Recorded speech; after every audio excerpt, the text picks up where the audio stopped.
BSc food and nutrition లో university first rank, second rank, third rank. Sun international, Visakhapatnam, Hyderabad. RP గారు, ఇంకొక విషయం, నిన్న జరిగినటువంటి సంఘటన, వైఎస్ఆర్ జయంతి సందర్భంగా చాలా రోజుల తర్వాత రోజా గారు మీడియా ముందుకు వచ్చారు.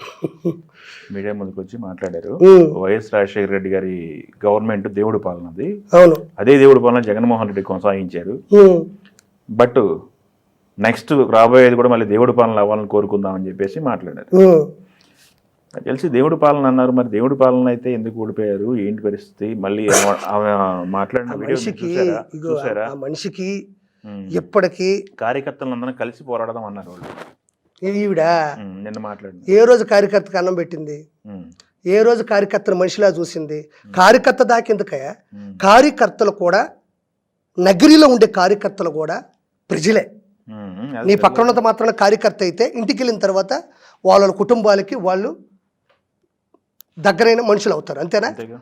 కార్యకర్తలు ఏముందండి, నువ్వు శుద్ధంగా ఉండి, నువ్వు మంచిగా ఉండి, నువ్వు నిజాయితీగా ఉండి, ఇచ్చిన డబ్బులు ఇచ్చినట్టు నగిరి మీద ఖర్చు పెట్టుంటే నగిరి ఒక నగరం అయి ఉండేది.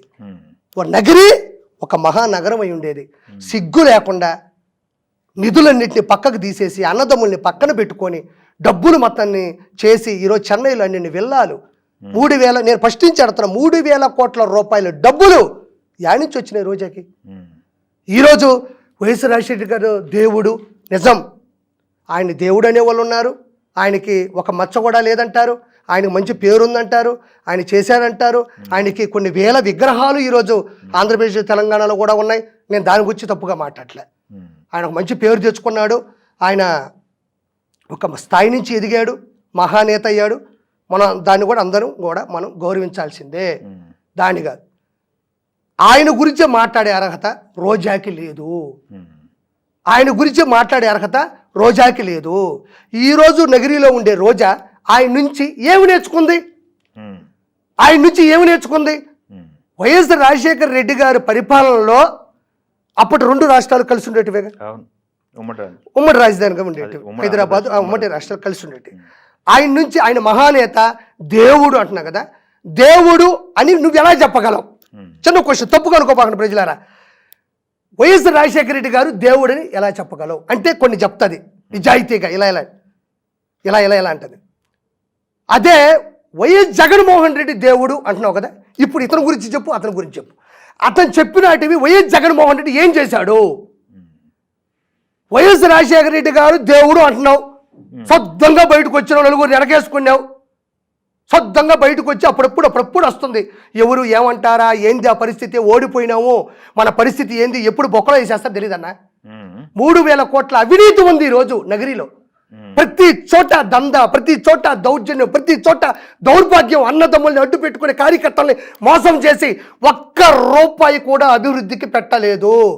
ఒక్క రూపాయి కూడా అభివృద్ధికి పెట్టాలి. అభివృద్ధి అంతా అన్నదమ్ములు బాగున్నాడు, ఇప్పుడు శుద్ధంగా ఉన్నాడు, పిల్లకాయలు అమెరికాలో చదువుకోడు. విమర్శ కోసం ఫిగర్ 3,000 కోట్లు అంటున్నారా, లేకపోతే నిజంగానే 3,000 కోట్లు? ఇప్పుడు నాకు 3,000 కోట్లు ఉన్నాయని చెప్తే భయపడిపోయి నాకు ఏమైనా 1,000 కోట్లు ఇస్తుందా? నాకేం అవసరం? ఆవిడ డబ్బులతో నేను ఏమన్నా ఆవిడలాగా అవినీతిగా బతుకుతానా? అవినీతి చేయాల్సిన అవసరం నాకేముందయా? నేను చెప్పాను కదా, వైఎస్ రాజశేఖర రెడ్డి గారి గురించి గొప్పగా చెప్తుంది కదా, వైఎస్ జగన్మోహన్ రెడ్డి గారి గురించి గొప్పగా చెప్పమనండి. ఈ రెండింటిని ఒకసారి కంపేర్ చేయండి, వీళ్ళిద్దరు ఎలా సమానం అవుతారు అంటున్నా. సరే, వైఎస్ రాజశేఖర రెడ్డి గారు గొప్ప అనింది, అందులో నువ్వేమి నేర్చుకున్నావు?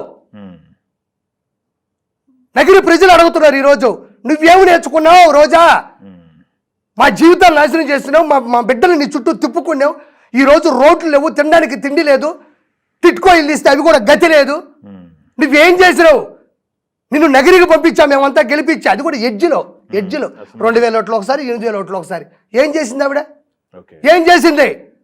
ఋషికొండలో 500 కోట్లు పెట్టి అన్న ప్యాలెస్ కట్టుకుంటే చప్పా పెట్టకుండా పోయి 60 కత్తిరిచేసి, ఇది ఎందుకు అంటే, ఇది అన్న ఇక్కడి నుంచే పరిపాలిస్తాడు, ఇక్కడి నుంచి అన్నీ చేస్తాడు. అన్న పరిపాలించడానికి తాడేపల్లిలో ఒకటి, విశాఖపట్నంలో ఒకటి, ముంబైలో ఒకటి, బెంగళూరులో ఒకటి, హైదరాబాద్లో ఒకటి.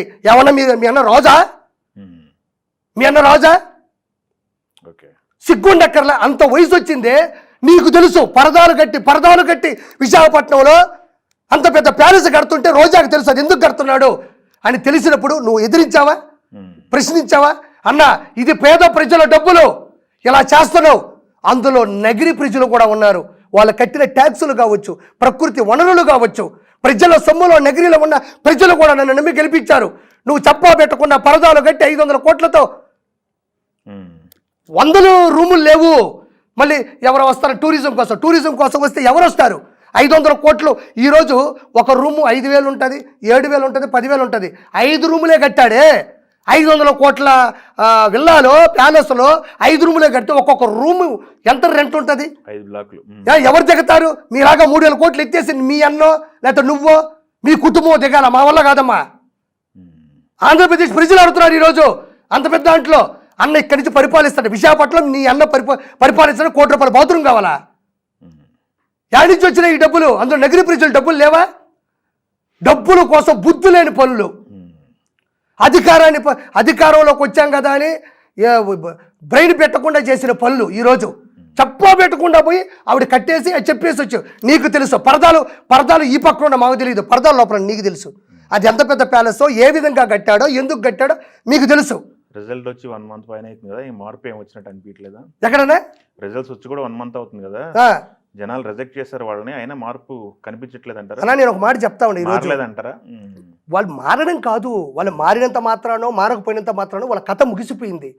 ఇప్పుడు పెద్ద 4 మంటలు చేసి వచ్చేసి నేను పూర్తిగా మారిపోయాను, అది తప్పు అంటే ఇంక అందరూ అదే అంటారు, దానికి రెడీ అయిపోయి ఉంటారు. ఎంత పెద్ద తప్పు చేయలేదు, ఎంత ఆ మనిషి ఆ మాట మాట్లాడుతూ ఉండదు. మొన్న నాకు ఈ మధ్యలో నేను మాట్లాడలే. ఇప్పుడు ప్యాలెస్ కట్టాడు, బాగా నిర్మించాడు, మంచి టైల్స్ వేసాడు అన్న, జరుకోదానికి వాడుకోండి. ఫారినర్స్ వస్తారు, వాళ్ళతో మీటింగులు పెట్టుకోండి, లేకపోతే ఇంకొకరు వస్తారు, అక్కడ మీరు ఉండండి. దానికి ఎందుకు మీకు ఇంత బాధ అంటుంది? ప్రజాభవన్ కూడా 50 కోట్లు పెట్టి చంద్రబాబు నాయుడు గారు నిర్మించారు కదా, దాన్ని మీరు ఆడుకోకుండా ఎందుకు కొట్టేశారు? కనీసం దాని శిథిలాలనైనా తొలగించారా? ఎందుకంటే చంద్రబాబు నాయుడు గారి ఇల్లు ఆ పక్క, చంద్రబాబు నాయుడు గారిది. ఆయన పోతూ ఉండగా చూడాలంట. నువ్వు కడితే నేను కూల్చాను, దాని బతుకు ఎలా ఉందో చూడాలంటే. మీ బతుకు ఏమైంది ఈరోజు? బతుకు? దేవుడు ఉంటాడు, దేవుడు చూస్తాడు, దేవుడు చూడకుండా ఆడిపోతాడు. తిరుమల పోయి ఆడిపోయి దండం పెట్టి జగన్ ఏది వెంకటేశ్వర దగ్గరికి కాస్త భజన చేస్తే ఏదైనా పని అవుతుంది, కానీ అక్కడ కూడా జగన్ భజన చేస్తే ఏమవుద్దన్న? 11 వస్తాయి, 2 నామాలు వస్తాయి. ఈరోజు అయిపోయింది, కథ ముగిసిపోయింది. ఈరోజు వచ్చి జగన్మోహన్ రెడ్డి గారు మంచోడైతే ఎందుకు గెలవలేదు? నేను ఇది ఒక్క క్వశ్చన్ అడుగుతున్నా రోజాని. వైఎస్ రాజశేఖర రెడ్డి గారు లాగా సమానమైనటువంటి దేవుళ్ళు లాంటి మనిషి జగన్మోహన్ రెడ్డి అయితే మీ అన్న ఎందుకు గెలవలేదు? నువ్వెందుకు గెలవలేదు? ఇలా చూస్తుంటావు కదా ప్రేమగా కొడాలని, ఆయన ఎందుకు గెలవలేదమ్మా మీ అన్న కొడాలనే? సిగ్గుండాలా? మేమెందుకు సమానం అంటే మన వైఎస్ రాజశేఖర రెడ్డి గారితో? ఇంకా ప్రజలు ఏమీ వినరు, ఏమీ చూడరు అన్నట్టే బతికితే వీళ్ళు మనుషులా ఏమన్నానా?